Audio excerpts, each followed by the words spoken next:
Et nous voici de retour sur le plateau de la Grande Team pour la troisième et dernière période de l'émission. Je vous rappelle qu'on est en direct jusqu'à 22h et que vous avez la possibilité d'interagir avec nous en nous écrivant sur la page Facebook de la 3.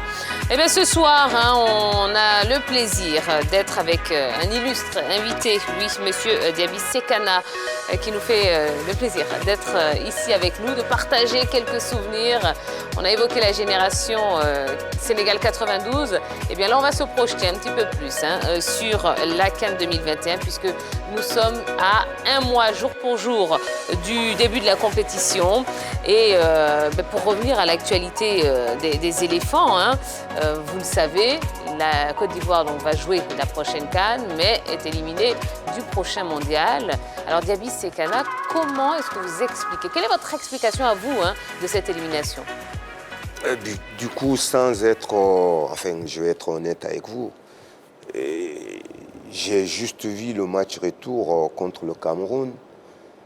Et mon analyse est que, du coup, l'avance qu'on avait sur les Camerounais, on n'a pas su gérer cette avance-là. Je pense qu'on aurait dû, à mon avis, attaquer beaucoup plus, marquer encore plus de buts. Du coup, je pense qu'on a voulu préserver le score, l'avantage qu'on avait sur l'équipe. Donc, ça ne nous a pas porté chance, en fait. Est-ce que vous pensez que cette équipe a manqué de personnalité, de caractère?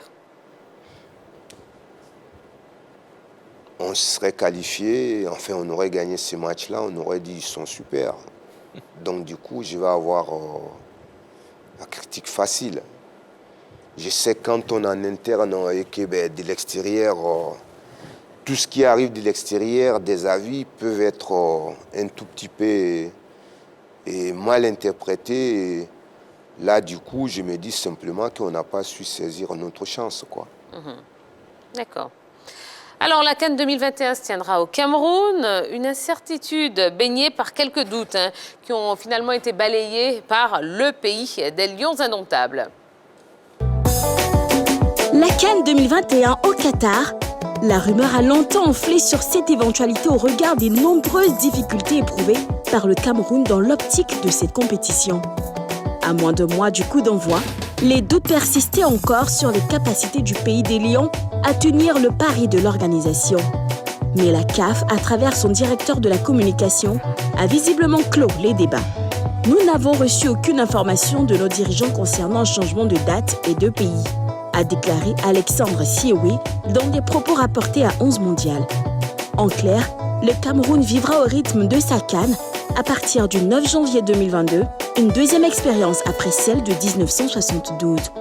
Pays hôte de la CAN 2019, le Cameroun avait perdu cette organisation au bénéfice de l'Égypte en raison des gros retards accusés dans l'exécution des travaux. 2021 sera sans doute la bonne. Bon, on peut le dire, et on est rassuré. Ça y est, à un mois du début de la compétition, le débat est clos. Mais comment expliquez-vous que cette rumeur de délocalisation au Qatar ait pu voir le jour? Yves Boris. Je pense que c'est dû au stade de Limbe, qui pour moi n'est pas encore totalement... De Limbe, pardon, qui n'est pas... Là, j'ai prononcé le nom d'un ancien joueur camerounais. De Limbe, qui n'est pas totalement prêt.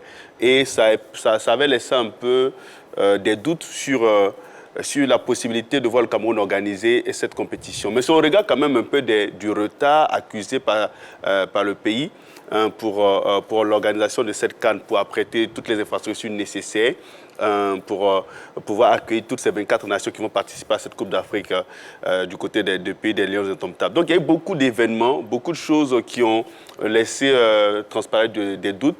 Je crois que c'est tout ça qui a emmené cette rumeur de la délocalisation de la Coupe d'Afrique des Nations du côté du Qatar. Mais bref, je crois que tout est bien, qui finit bien. On est sûr et certain que c'est au Cameroun, grand pays de football, que va se tenir la Coupe d'Afrique des Nations cette année. Je suis d'accord avec Yves Boris. Il y a eu le cas du stade d'ouverture qui, pour l'instant, n'est pas encore opérationnel. Mais moi, je pense qu'on n'a plus d'hommes forts à la tête de notre confédération. Parce que quand je regarde un peu par le passé, à l'époque de M. Issa Hayatou, jamais ces gens d'idées pouvaient sortir quand même pour dire qu'on allait délocaliser notre compétition hors de notre continent. Aujourd'hui, la question que je me pose, est-ce que la CAF, vraiment, aujourd'hui, répond aux normes? Est-ce que la CAF n'est pas manipulée? Est-ce que la CAF, aujourd'hui, n'est pas dans l'exécution? On nous dit, et puis on essaie d'exécuter. Parce qu'à un moment donné, je me suis posé la question de savoir, on sait que bientôt, il y a la Coupe du Monde qui arrive. Je me suis posé la question de savoir, est-ce que ce n'était pas pour aller tester les installations du côté du Qatar, quand on nous parlait de délocaliser notre compétition là-bas? Sinon, il n'y a pas de raison pour nous de délocaliser. Mais est-ce qu'on n'a pas essayé d'envoyer peut-être l'information pour voir comment est-ce que les Africains allaient prendre cela? Donc je pense que c'était très malvenu, mais je pense qu'on a lancé pour essayer de voir un peu la mentalité des Africains, est-ce qu'ils allaient accepter? Et on ne sait-on jamais si on avait accepté. Moi je pense que la compétition pourrait se dérouler là-bas. Bon, alors, comment expliquez-vous qu'après tant d'années, on ait toujours ces doutes sur la capacité du Cameroun à organiser cette compétition?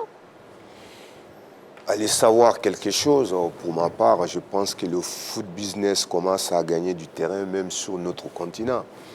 C'est là il faut être très très vigilant. Mais comme ça reste que des humeurs, du coup il faut attendre un peu comment les choses vont évoluer. Mais ça serait incompréhensible de localiser notre football de notre continent. Ça serait à rien comprendre au football. Henri Jo? Bon, ça c'est un peu compliqué. Déjà, le Cameroun en 2019 devrait organiser cette compétition. Ensuite, on a vu ce qui s'est passé avec les travaux, d'où l'Égypte est venue au secours des Camerounais. Donc, à partir de ce moment-là, la moindre information allant dans le sens des travaux qui ne seraient pas finis suscite d'autres interrogations concernant peut-être une probable ou bien une nouvelle délocalisation de la compétition. Et c'est ce qui est arrivé récemment pour cette affaire de Limbé avec le stade qui n'était pas prêt. Donc du coup, tout de suite, on a pensé à peut-être à faire fuiter cette rumeur pour voir un peu comment ça allait se dérouler. Mais derrière, moi, je pense que bon, ça n'avait pas lieu d'être, puisque déjà, il faut savoir que le comité d'organisation de la CAN du côté du Cameroun a en son sein des responsables même de la CAF qui sont là et qui suivent les travaux. Donc, je ne pense pas que voilà, cela allait plus se tenir. Et ça sera très... la date sera très limite pour que les nations engagées puissent trouver le QG au Qatar pour pouvoir participer à cette compétition. D'accord. Bon, en tout cas, la population camerounaise est très rassurante. Ce n'est pas moi qui le dis, c'est plutôt un journaliste camerounais qui s'exprime. Eh bien, écoutons-le. Bonjour Abidjan, bienvenue au Cameroun. Je suis Hervé Junior, mon nom journaliste. Alors, les Camerounais sont sereins par rapport à la tenue de la Coupe d'Afrique des Nations dans leur pays. Et il y a plusieurs clichés qui le prouvent. Le premier cliché, c'est le tweet, il y a quelques semaines, du président de la République, Paul Biya, qui annonçait sa présence au stade à l'occasion donc de l'ouverture de la CAN le 9 janvier prochain. Un autre cliché, celui de la visite du secrétaire général de la présidence de la République du Cameroun, Ferdinand Ngongo, qui a participé donc aux travaux de l'Assemblée générale extraordinaire de la Confédération africaine de football il y a quelques jours, et il est allé donc rassurer les autorités de la Confédération africaine de football. C'est du moins ce que les Camerounais ont pensé. Il y a un autre cliché, et peut-être le plus important, c'est donc la tournée depuis le 9 décembre de la mascotte de la Coupe d'Afrique des Nations, Mola, qui est donc en tournée dans toutes les grandes villes du pays et qui va donc promouvoir la compétition à la maison ainsi que l'hymne de la Coupe d'Afrique des Nations. Alors, c'est vrai qu'il y a eu un autre cliché qui a peut-être fait penser qu'au Cameroun, les gens n'étaient pas sereins. C'est celui lié donc à ce communiqué, on va dire malencontreux, du ministre des Sports et de l'Éducation physique qui, à journée, reportait la rétrocession du stade d'Olembe pour la partie camerounaise. On va dire que ce stade-là, ça fait quand même beaucoup de temps qu'on en parle, à tel point que voilà, ça divise, c'est vrai, au Cameroun. Mais les Camerounais, pour leur grande majorité, se disent si Olembe n'est pas prêt, enfin, Olembe ne conditionne pas la CAN au Cameroun. Parce qu'il y a une pluralité d'infrastructures aujourd'hui qui fait en sorte que le Cameroun a le choix, en fait, Douala, par exemple, a le stade de Japoma qui a accueilli il y a quelques semaines les éléphants de Côte d'Ivoire. Il y a le stade de la Réunification. Il y a pas mal de stades de plus en plus dans notre pays. Ce qui pousse les Camerounais à penser que si Olembe n'est pas prêt, bien on jouera ailleurs. Encore que la version qui dit qu'Olembe n'est pas prêt n'est pas officielle. On attend de voir. Donc voilà un peu les signaux des bons au Cameroun à l'heure actuelle liés à la Coupe d'Afrique des Nations. Ciao, ciao.